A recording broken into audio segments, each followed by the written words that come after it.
Karena adanya apa istihaqqahu, lebih pantas baginya, lil hamdi untuk dipuji, aksara lebih banyak. Jadi menurut paham Jabariyah dan Qadariyah, karena manusia punya kemampuan untuk menjadikan dirinya mulia dengan atas nikmat Allah Subhanahu wa taala, atas dasar itulah dia menjadi afdol, dia menjadi utama, maka dia berhak dipuji. Ini menurut paham Jabariyah dan Qadariyah. Pelajaran kita sebelumnya, kita muji manusia, Pak. Kita berterima kasih kepada manusia bukan karena secara hakikat, tapi secara zahir. Berhubung dia sebagai wasilah, sebagai perantara kebaikan Allah untuk kita, maka kita berterima kasih, maka kita memuji, karena itu perintah Allah. Kita bisa menampakkan keimanan itu lewat ibadah. Tapi kalau ditanya, mana iman kamu? Gak bisa kita keluarin. Lah itu adanya dalam kolbu kita. Nah itu pun gak terlepas dari kekuasaan Allah dalam menciptakannya. Jadi iman itu bagian kehebatan Allah. Makanya kalau seandainya manusia dipuji, dianggap hebat karena imannya, mujinya secara hakikat, bukan secara zahir ya, mujinya secara hakikat, maka kita telah salah. Inilah pendapatnya Jabariyah dan Qadariyah yang mengatakan bahwa manusia itulah yang menimbulkan keimanan tersebut. Padahal iman, hidayah, karomah, semua yang bersifat rasa itu ciptaan Allah. Suka-suka Allah mau ngasih kepada siapa.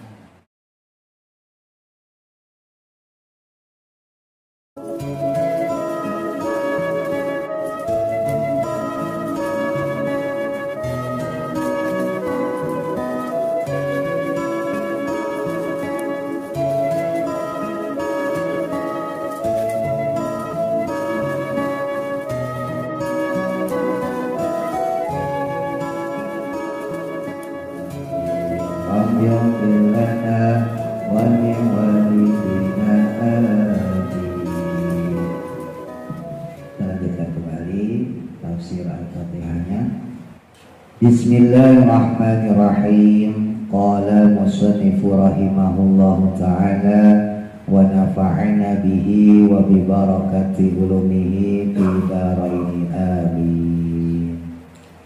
Al-faidatu, adapun faedah, al-khamisatu asyarata, yang ke-15.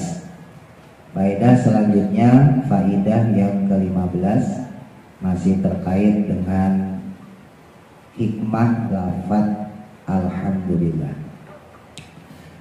Tamassakat, memegang teguh, al-jabariyatu, faham jabariyah, wal qadariyatu, dan paham qadariyah, biqaulihi, dengan ucapannya alhamdulillah.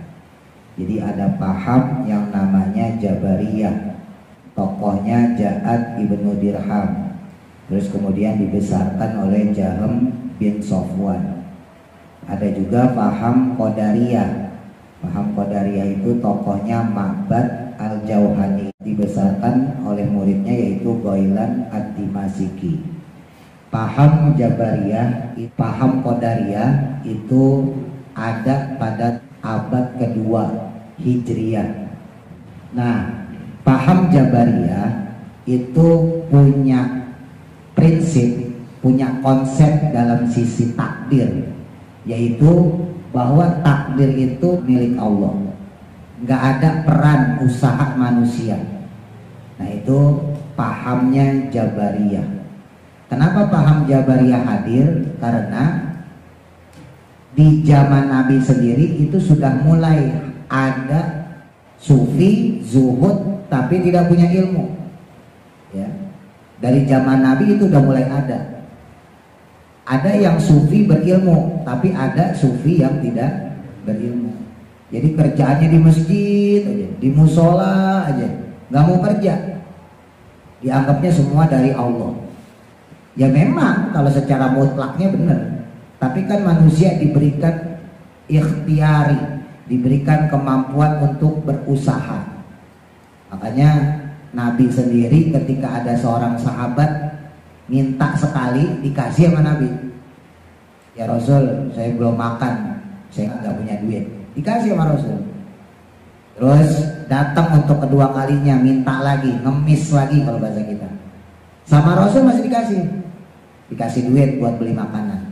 Tapi datang ketiga kalinya diperingatin sama Rasulullah, kamu ini udah yang ketiga kali loh minta-minta, ngemis-ngemis. Emang kamu gak punya apa-apa? Saya gak punya apa-apa ya Rasul, saya miskin. Di rumah kamu ada apa? Saya gak punya harta apapun kecuali 2 bahan bekas dulu saya kawin sama istri saya. Ya udah bawa sini bahannya. Akhirnya dibawa bahannya.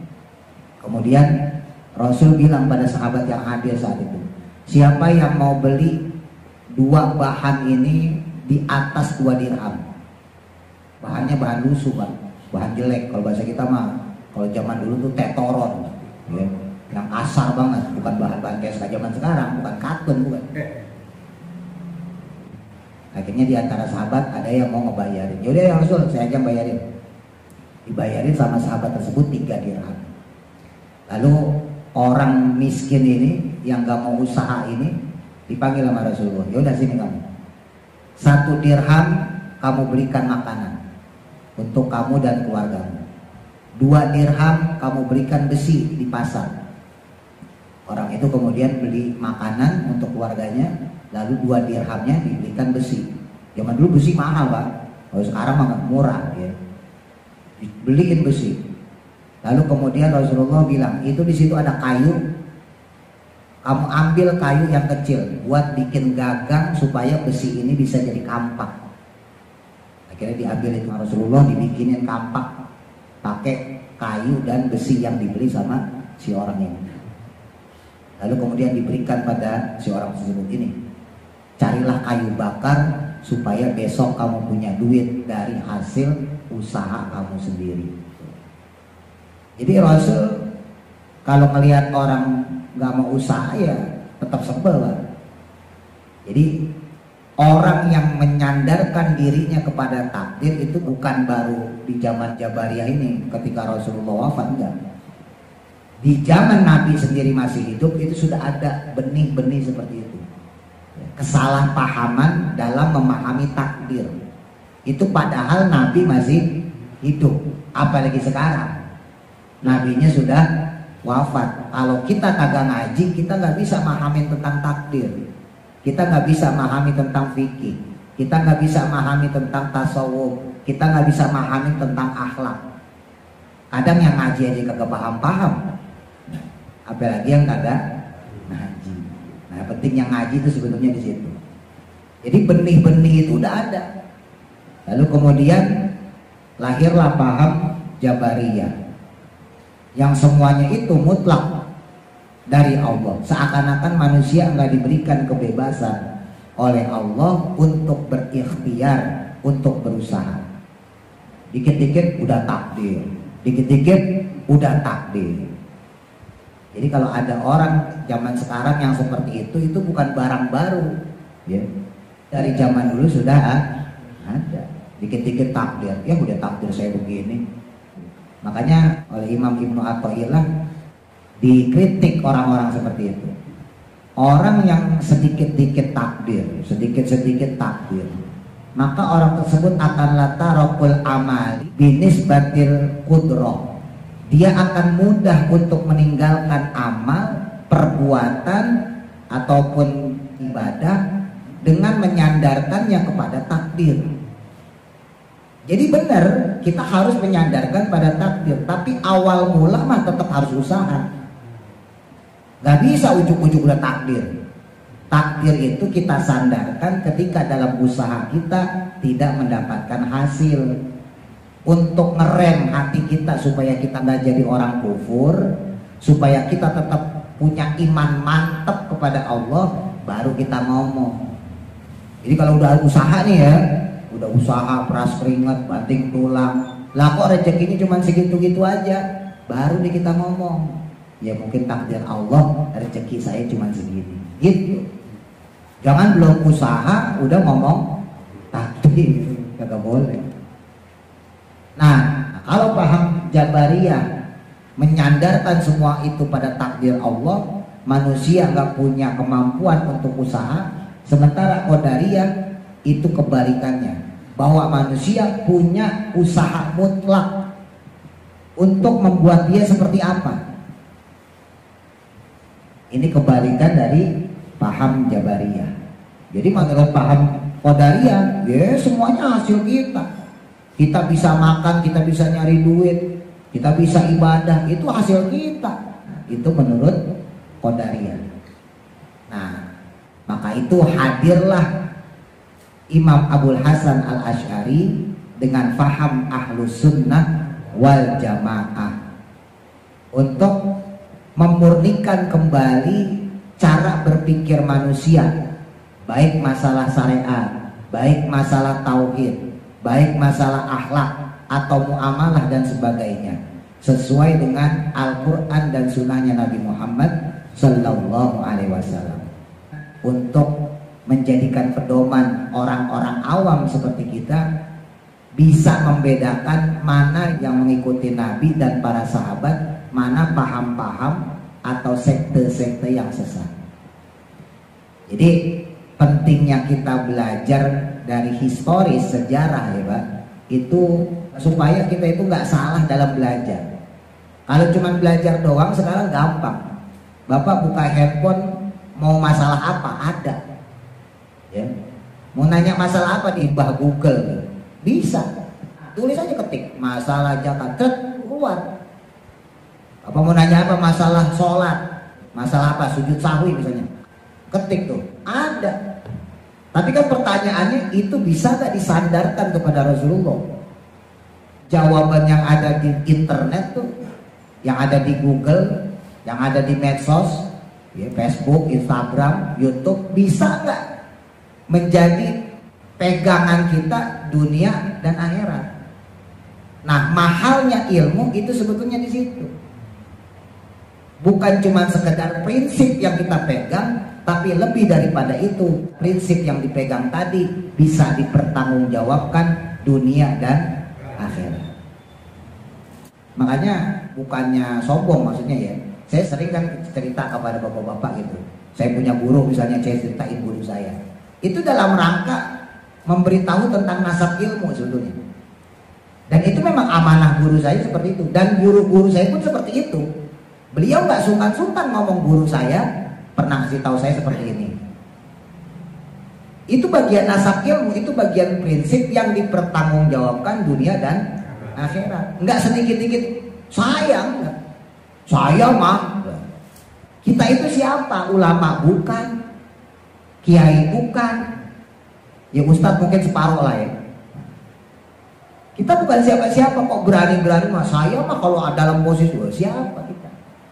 Makanya ulama-ulama itu nggak jarang mengutip pendapat-pendapat ulama lainnya, mengutip pendapat dalam kitab anu, mengutip kaulnya Imam anu gitu ya, dan sebagainya, untuk menunjukkan nasab ilmunya memang benar-benar sampai kepada Rasulullah Shallallahu Alaihi Wasallam.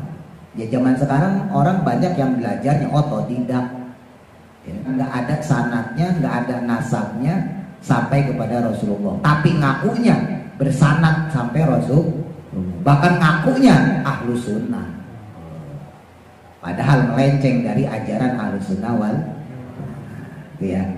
Itu untuk pembukaan. Nah, ada paham Jabariyah dan Qadariyah. Amal Jabariyah itu adapun paham Jabariyah, tentunya sama Qadariyah ya. Itu faqad tamasaku, mereka itu sungguh berpegangan bihi dengannya, dengan lafaz alhamdulillah yang dia salah pahami, min wujuhin, dari beberapa sisi, dari beberapa aspek.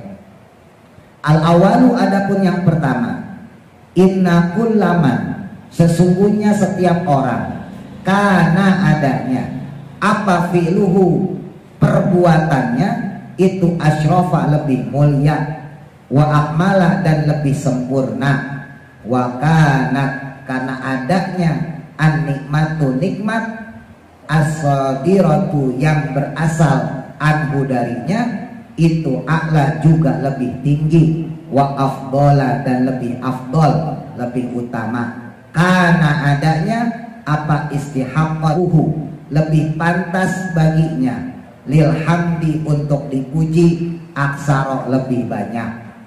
Jadi menurut paham Jabariyah dan Qadariyah, karena manusia punya kemampuan untuk menjadikan dirinya mulia dengan atas nikmat Allah Subhanahu wa taala, atas dasar itulah dia menjadi afdol, dia menjadi utama, maka dia berhak dipuji.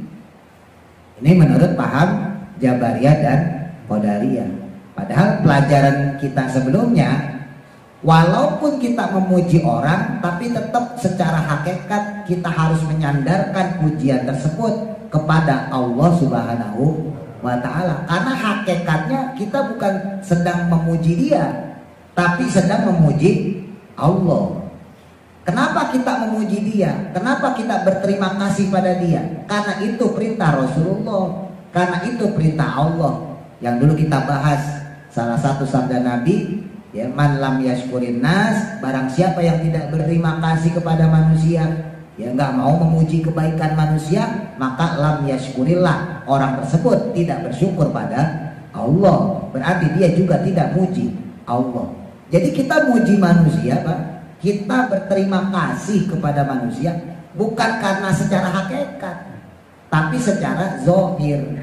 Berhubung dia sebagai wasilah, sebagai perantara kebaikan Allah untuk kita, maka kita berterima kasih, maka kita memuji. Wah, mas mah baik, wah mbak mah baik, abang mah baik banget sama saya. Kita memujinya itu karena perintah Allah, bukan secara hakikat kita benar-benar bergantung kepada dia. Paham ya? Jadi jangan sampai kalau kita berterima kasih, terus kita seakan-akan dalam tanda kutip mengenuhankan orang tersebut. Karena bukan itu yang dimaksud dalam berterima kasih kepada manusia. Tapi berterima kasih pada manusia maksudnya adalah sebagai wasilah, sebagai jembatan oleh Allah Subhanahu wa ta'ala diberikan kepada orang tersebut untuk kita. Jadi cuma perantara aja, ya. Hakikatnya tetap rasa syukur kita, pujian yang kita sampaikan harus disandarkan, dinisbatkan kepada Allah Subhanahu wa ta'ala. Nah, maka wala syakka, memang tidak ada keraguan, anna asyrafal makhluqati, sesungguhnya semulia-mulianya pujian kepada para makhluk, huwa adapun dia itu adalah al-imanu, iman. Jadi yang paling terpuji dari makhluk itu adalah perilaku keimanan, kolbu yang penuh dengan rasa iman kepada Allah. Falau kana, maka jika adanya apa al-imanu, iman tersebut itu fi'lan, merupakan perbuatan, lil abdi, bagi seorang hamba, lakana, maka niscaya adanya itu istihqaqo, lebih pantas siapa al-abdu, hamba tersebut, lil hamdi, untuk dipuji, aula, lebih utama, wa ajalla, dan lebih tinggi, min istihqaqillahi, daripada kelayakannya atau kepantasannya Allah Subhanahu wa ta'ala lahu, baginya.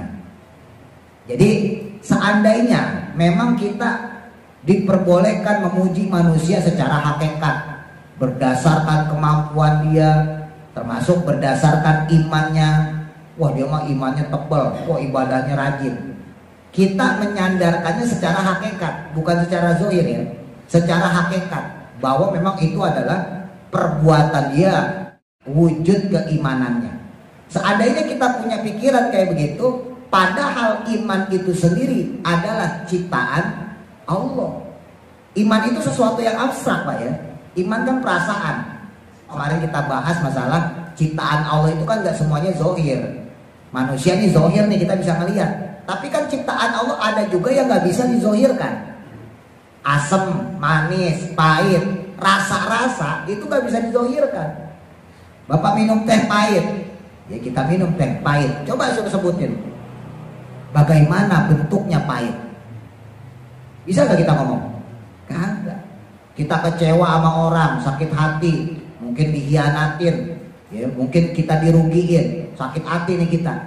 Terus ada orang ngomong, coba sakit hati bentuknya kayak gimana? Gak bisa kita jawab, karena itu sesuatu yang abstrak, ya, gak bisa diwujudkan, gak bisa dizohirkan. Sama iman juga begitu. Iman itu ada di dalam kalbu kita, gak bisa dizohirkan. Kita bisa menampakkan keimanan itu lewat ibadah. Tapi kalau ditanya, mana iman kamu? Gak bisa kita keluarin. Lah itu adanya dalam kalbu kita. Nah itu pun gak terlepas dari kekuasaan Allah dalam menciptakannya. Jadi iman itu tetap kekuasaan Allah. Itu bagian kehebatan Allah. Karena Allah hebat, karena Allah kuasa, maka Allah menciptakan iman dalam kalbu kita. Makanya kalau seandainya manusia dipuji, dianggap hebat karena imannya, wah dia mentok, perbuatannya mencerminkan keimanan. Mujinya secara hakikat, bukan secara zohir ya, mujinya secara hakikat, maka kita telah salah.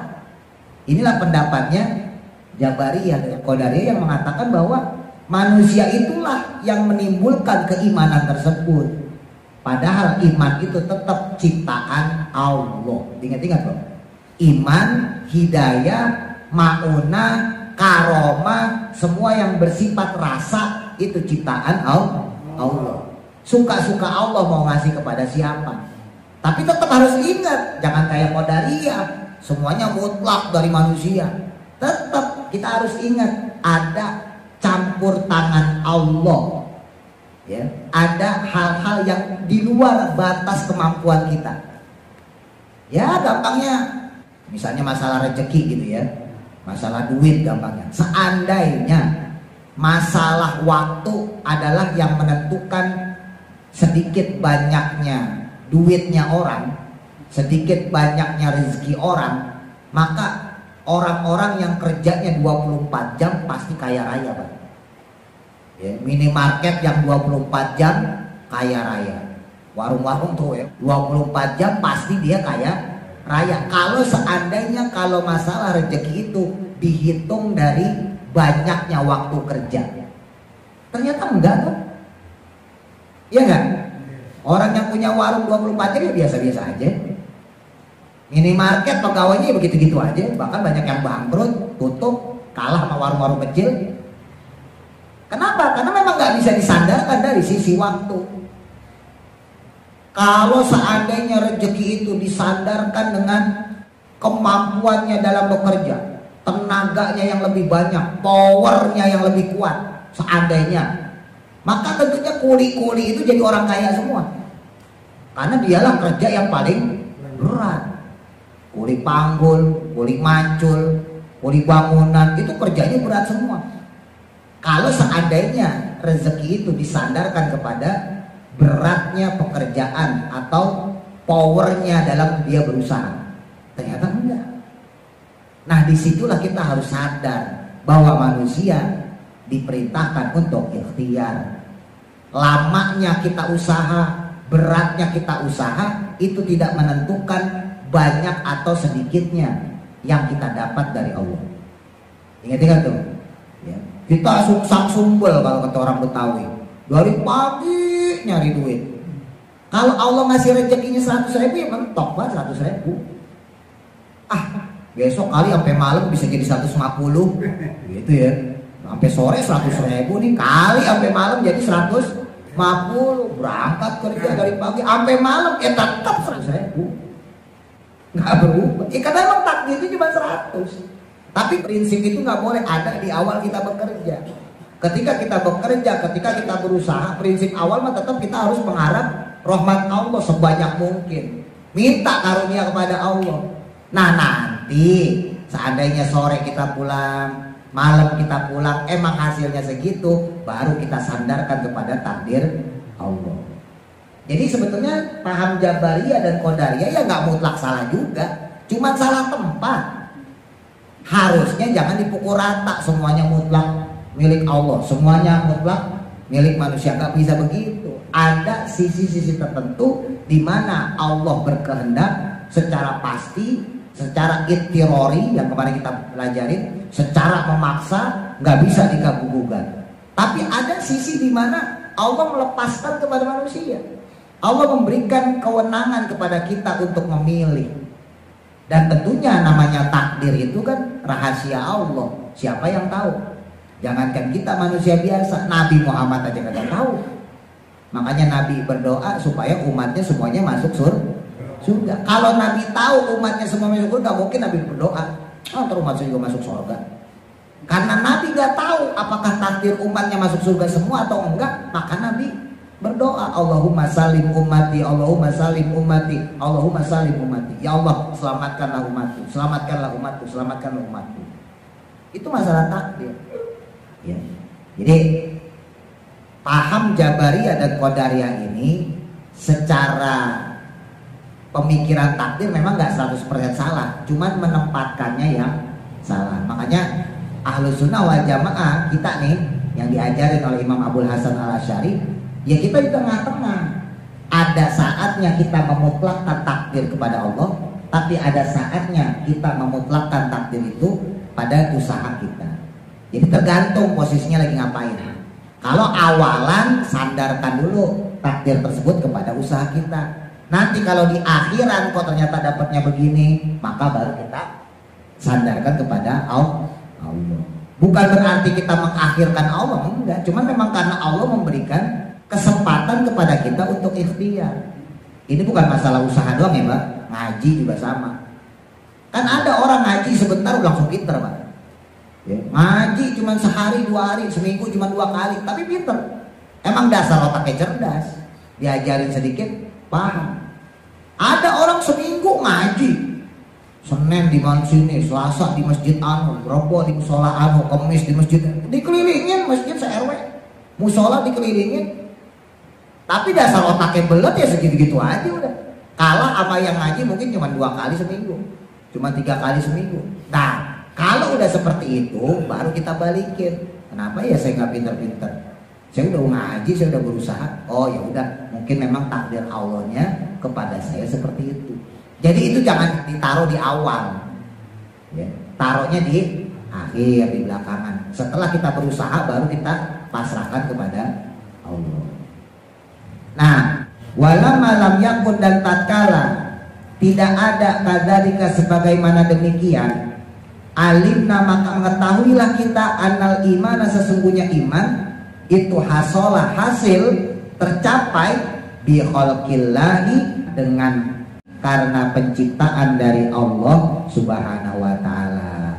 La bi khalqil abdi, bukan dengan hasil ciptaannya seorang hamba. Jadi iman itu adalah ciptaan Allah, bukan berdasarkan perbuatan hamba. Walaupun kita sungsang-sumbel belajar segala macam pengen ningkatin iman gitu ya. Ya kalau Allah nggak ngasih hidayah, ya tetap aja kita nggak bakal berangkat ke musola ke masjid. Gitu. Balik lagi ke pasal yang dulu. Titik. Asani. Adapun yang kedua, ijma'at. Ya sepakat al-ummatu umat Islam ala qaulihim atas ucapan mereka. Ya maksudnya kita nih ya. Alhamdulillahi dengan lafaz alhamdulillah ala nikmatil iman atas nikmatnya iman. Kan kita sering nyebut ya alhamdulillah atas nikmat iman dan Islam kan gitu ya. Itu umat Islam sepakat tuh ya atas dasar nikmat iman yang diberikan oleh Allah. Nah, maka laukana maka jika adanya al imanu iman tersebut fi'lan adalah suatu perbuatan lil abdi bagi seorang hamba, wa makana dan bukanlah dia itu fi'lan suatu perbuatan lillahi dari Allah Subhanahu wa taala, lakana maka niscaya qauluhum ucapan mereka alhamdulillahi dengan lafaz alhamdulillah ala nikmatil iman atas nikmatnya iman itu batilan menjadi batil, menjadi salah. Fa inna hamdal fa'ili, karena sesungguhnya memuji seseorang atau memuji pelaku alama atas perkara layakuna yang tidak ada fi'lan perilakunya lahu bagi orang tersebut. Kok kita muji orang yang nggak melakukan sesuatu, Kita nganggapnya dia melakukan, padahal dia nggak melakukan itu. Kita puji, maka yang kayak begitu batilun, adalah suatu kebatilan, suatu kesalahan. Qabihun, yang buruk. Liqauli, karena berdasarkan firman-Nya Allah Ta'ala, wa yuhibbuna ayyahmadu bima lam yaf'alu. Ini surah Al-Imran kalau nggak salah, ayat 188. Wa yuhibbuna, dan mereka itu senang, ayyahmadu, untuk dipuji, bima, dengan perkara, lam yaf'alu, yang mereka tidak kerjakan. Jadi ada orang yang nggak melakukan apa-apa tapi senang dipuji, ya seakan-akan dia yang melakukan. Ya jangankan yang nggak melakukan, yang melakukan aja nggak boleh, ya itu namanya riya, berarti ya, sombong. Ya, jadi jika nikmat iman itu adalah perbuatannya seorang hamba, maka ucapan alhamdulillah itu malah menjadi salah. Kenapa menjadi salah? Kenapa menjadi keliru? Karena lafaz alhamdulillah itu sendiri memuji Allah, ya, yang mana Allah lah yang bertindak untuk menjadikan manusia seperti itu. Ini saya ulang ya, bahasanya ya agak kelimat ya. Jadi jika nikmat iman dalam hal ini adalah perbuatannya manusia, perbuatannya seorang hamba, maka ucapan alhamdulillah itu jadi salah. Sebab alhamdulillah itu artinya segala puji bagi Allah. Kalau kita bilang iman itu adalah perbuatan manusia, bukan hasil dari Allah ya, maka alhamdulillah itu jadi salah, jadi keliru. Padahal alhamdulillah itu artinya segala puji bagi Allah. Mana mungkin kita memuji manusia yang dia tidak berbuat? Paham ini? Kan nikmat iman itu dari Allah, bukan dari manusia. Terus ada orang nganggep seorang manusia yang beriman itu karena usaha dia. Wah, kamu mah hebat beriman begini begitu. Lah maka kita mengucap alhamdulillah itu salah tuh. Kita mengucap alhamdulillahnya aja keliru. Sebab iman itu bukan hasil dia, tapi hasil dari ciptaan Allah, pemberian Allah. Mana mungkin seseorang itu dipuji dengan sesuatu yang tidak dia perbuat? Iya kan? Jangankan sesuatu yang dia tidak perbuat, yang dia perbuat saja itu bisa jadi riya, bisa jadi sombong. Apalagi yang tidak dia perbuat. Misal gampangnya, bangun masjid, pas masjid udah jadi ngomong, saya tuh nyari donatur begini begitu. Padahal usahanya 0,01% doang mungkin. Ya, jasa orang lain lebih banyak dengan selesainya pembangunan masjid atau musola tersebut. Tapi dia ngaku-ngakuin, itu kalau nggak ada saya masjid nggak berdiri itu. Lalu ada orang yang memuji orang tersebut, wah berarti kamu hebat ya. Wah kamu berarti punya kenalan banyak, channelnya keren-keren nih, bisa sampai ngebangun masjid. Maka pujian orang tadi itu salah dia. Pujian orang tersebut kepada orang yang tidak melakukan, dia salah, keliru. Karena si fulan ini nggak berlaku apa-apa. Kalaupun ada nggak nyampe 10%, kalaupun ada cuma 0, sekian persen usahanya untuk bangun masjid, bangun musola. Lah kok dia dipuji? Maka yang memuji itu salah, si orangnya pun juga salah. Nah manusia itu kan udah diplot sama Allah Pak. Zoluman jahula, manusia itu sering zolim pada diri sendiri. Jahula dan juga sangat bodoh. Kalau jahil bodoh, kalau jahul sangat bodoh. Nah manusia itu udah diplot. Zoluman jahula, udah zolim, suka berbuat kebodohan. Maksudnya apa? Yang nggak sesuai dengan syariat secara agama. Jadi dia nggak mikirin agamanya, bagaimana prinsip agama yang benar, bagaimana tata cara Rasulullah begitu-begitu dan sebagainya. Makanya gampang sekali orang seperti itu ke bawah arus. Nih saya ambil contoh aja gampangnya ya. Kemarin pas lagi di BNPB saya ngobrol-ngobrol tuh. Lagi kasus-kasus yang viral sekarang, Gus, ya, yang Gus yang lagi viral tuh, nah, Gus X aja lah. Nah kan ketika dia lagi ceramah, tiba-tiba ada tukang teh, ya kan, es teh gitu. Kan yang sekarang viral itu banyak orang ngebelain tukang es tehnya. Walaupun ada juga beberapa yang membela beliau ya, tapi sedikit lah. Banyak kan yang belain tukang es teh, bahkan ada yang ngasih duit, ngasih umroh ya, macam-macam. Ini kita pandang secara dakwah. Ini kalau buat kita, kalau buat saya lah gampang. Buat saya nih sebagai pendakwah, Ini fenomena kayak gini ngeri, Pak. Kenapa ngeri? Nanti orang kita nih yang awam-awam itu akan digiring opini kita bahwa kalau ada orang ceramah, ada orang ngaji, boleh melakukan sesuatu. Makanya kemarin saya bilang tuh pas lagi ngobrol Pak Non tuh Bapak Supri, ya beliau tuh kebetulan kena apesnya aja. Coba seandainya kalau bukan beliau yang ceramah, siapalah yang ceramah ya? Ustadz Anu yang terkenal, Kiai Anu misalnya yang terkenal, atau Habib Anu yang terkenal. Bayangin kita dalam acara itu, Pak. Beliau lagi ceramah, tiba-tiba di depan kita jalan orang ST coba. Kira-kira kita nganggap orang ini suul adab apa enggak? Suul adab. Jangankan jualan ST ini, Bang, kita lagi ngaji nih ngobrol. Itu ganggu orang. Ganggu orang dalam belajar itu dosa juga, jangan dikira kagak loh. Paham ya? Tapi kan orang awam nggak pikiran ke situ. Orang awam itu pikiran kata jeleknya itu, gobloknya itu kayak ini. Orang nggak pikir kalau orang lagi belajar, orang lagi nuntut ilmu, orang lagi ngaji nggak boleh diganggu. Ini udah di zaman akhir ya, susah ya. Nah orang nggak bisa tuh bedain itu tuh, Pak. Akhirnya banyak orang yang ngebelain penjual ST-nya. Oke lah, kita nggak setuju dengan ucapan beliau yang ngomong goblok, kita nggak setuju ya. Kita sepakat, saya juga sepakat nggak setuju. Tapi bukan berarti beliau 100% salah.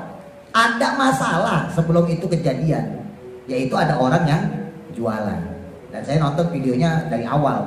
Oh ternyata beliau ini pedagang ST-nya juga udah ditegur 2 kali. Nah ketiga kalinya baru digituin. Berarti udah ada upaya untuk mencegah dia bolak-balik mondar-mandir. Dan lagi-lagi ini masalah kultur ya. Ya, kalau di Jawa Tengah, Jawa Timur atau mungkin bapak-bapak yang di sini suka ikut dakwah. Ini kan sekarang lagi booming dakwah campur sholawat. Zaman sekarang ya. Ini belakangan ini lagi booming dakwah campur sholawat. Jadi sekarang tuh orang ceramah nggak terus-terusan, Pak. 5 menit, 10 menit berhenti sholawatan. Ini lagi booming nih zaman sekarang. Modelnya lagi begitu. Beda kayak kemarin kita bikin maulid, baca Quran pagi rijal gitu kan, baca maulid dan sebagainya, baru kemudian ceramah selesai. Lah sekarang nggak begitu modelnya. Ini lagi zamannya lagi boomingnya itu ngaji sambil sholawatan. Jadi ceramahnya 10 menit, 20 menit sholawatan. Ntar ceramah lagi 10 menit, 20 menit sholawatan. Nah biasanya daerah Jawa Tengah khususnya ya, Jawa Tengah, Jawa Timur itu pedagang itu menjajakan dagangannya pas sholawatan. Ini biar paham secara kultur. Jadi pas lagi sholawatan gitu ya, sholatullah, nah yang dagang kue, nah itu. Ketika ceramah diam lagi. Bisa ya dipahamin ya kulturnya ya. Sekali lagi ini saya nggak membenarkan beliau ngomong kayak gitu, nggak juga. Cuman saya prihatin dengan keadaan seperti ini. Kok sampai segitu awamnya orang, nggak bisa bedain mana acara pengajian, mana acara yang resmi, yang formal. Makanya memang kadang-kadang orang awam tuh harus disuruh tes lah. Ya, coba nih Pak Haji Rijal kan sebenarnya udah pengalaman ya. Coba Pak Haji Rijal sama sama saya. Ini kalau kita lagi ngaji, lagi ngajar, tiba-tiba ada orang mondar-mandir, pasti kan terganggu ya. Pasti keganggu Pak. Kalau nggak percaya Bapak berdiri di sini deh. Ya, coba jajal berdiri di sini. Ceramah ngomong apa lah? Ngomong alor gitu coba. Ntar saya jalan muter-muter sini. Pasti keganggu. Karena orang kalau ceramah itu kan otaknya fokus. Walaupun nengok kanan kiri ini otak fokus, Pak. Nata bahasa pelan-pelan. Ya, belum lagi ntar kalau ada yang salah diralat dulu. Susah loh orang ceramah itu. Gak gampang. Makanya orang kalau ngaji segala macam itu ya nggak boleh kita ngobrol segala macam, nggak boleh. Ya adapun ntar ditegur itu memang masalah kesabaran orang ya. Ya. Cuman saya nggak bicara gitu. Ini kita bicara secara awamnya kita. Kalau kita hadir di suatu majelis, di suatu pengajian emang nggak boleh. Apalagi sampai jualan ya. Ada momennya. Nah itu kalau di Jawa Tengah, Jawa Timur tuh ada momennya. Pas sholawatan baru. Nah yang saya pengen ambil ibrohnya ya dari kasus ini, banyak orang itu zaman sekarang lagi-lagi ini bukan zaman dulu. Kalau zaman dulu mah top lah orang-orang zaman dulu lah. Ini zaman sekarang. Ya yang zaman sekarang itu banyak orang ya karena belajarnya kagak ada sanad ilmunya, jadi gampang kepengaruh sama orang, gampang memponis. Ya kita sih nggak bicara takdir nih lagi-lagi nih. Kalau bicara takdir selesai Pak. Ya mungkin takdir Allah dikituin akhirnya tuh orang punya duit banyak, punya gerobak ST kan gitu ya. Takdir Allah aja begitu. Ya kita nggak bicara takdir, kalau takdir selesai. Ya. Jadi kita bicara masalah dakwahnya. Yang kita sorot tuh masalah ilmunya.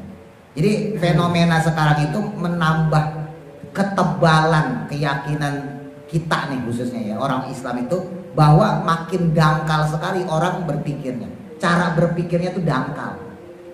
Jadi langsung vonis. Padahal kalau kita mau objektif ya, kita mau jujur, itu harus kita bedah dulu. Kenapa sih si fulan begini? Lalu kita balikin, emang boleh ya kalau ada orang ngaji, ada orang ngajar, tiba-tiba datang bolak-balik jualan es, jualan roti misalnya gitu. Apa boleh ya? Itu aja udah menyalahi aturan. Jadi kita nggak bicara antar omongan lainnya ya, ini kita bicara ilmunya, secara adab. Itu aja udah nggak boleh. Ya cuman tadi saya sampaikan ya, berhubung dilalahnya beliau apes, ya, posisinya lagi apes. Mungkin kalau ustadz yang lain ya nggak digituin juga kali ya. Berhubung beliau banyak musuhnya, ya akhirnya diviralin, gitu aja sih. Ya, jadi kita kalau ambil pusing, kita ambil ilmunya. Nah disitulah manfaatnya belajar. Kalau bahasa zaman Nabi itu halakoh. Ya seperti ini nih halakoh. Jadi ada sesuatu yang dipertanggungjawabkan. Makanya kemarin sempat saya ngomong, saya ngefans sama ustadz-ustadz yang terkenal sekarang. Ustadz Abdul Somad misalnya, saya ngefans, saya senang. Ustadz Adi Hidayat, ya, Habaib misalnya, Habib Rizik, saya senang. Tapi saya nggak mau menjadikan beliau-beliau sebagai prinsip saya. Ya. Saya nggak pernah ngikutin secara rutin gitu. Kajiannya Ustadz Anu saya ikutin, kajian Ustadz Anu, Gus Anu saya ikutin, nggak pernah. Karena saya khawatir otak saya terkontaminasi dengan pola pikir beliau-beliau. Saya pengen tetap punya pola pikir yang murni yang diajarkan oleh guru-guru saya. Nah, kita sebagai orang awam harus punya prinsip seperti itu. Jangan mentang-mentang kita lagi senang Ustadz Anu, omongan dia dipegangin aja. Kenal kagak Ustadz sama kita? Iya enggak? Karena kita senang sama Ustadz Anu nih diutuk gitu kan di medsos, kita ikutin kajiannya, kita ikutin, ya kan? Omongannya kita ikutin, padahal belum tentu benar. Itu orang yang gampang terombang-ambing. Wallahu a'lam.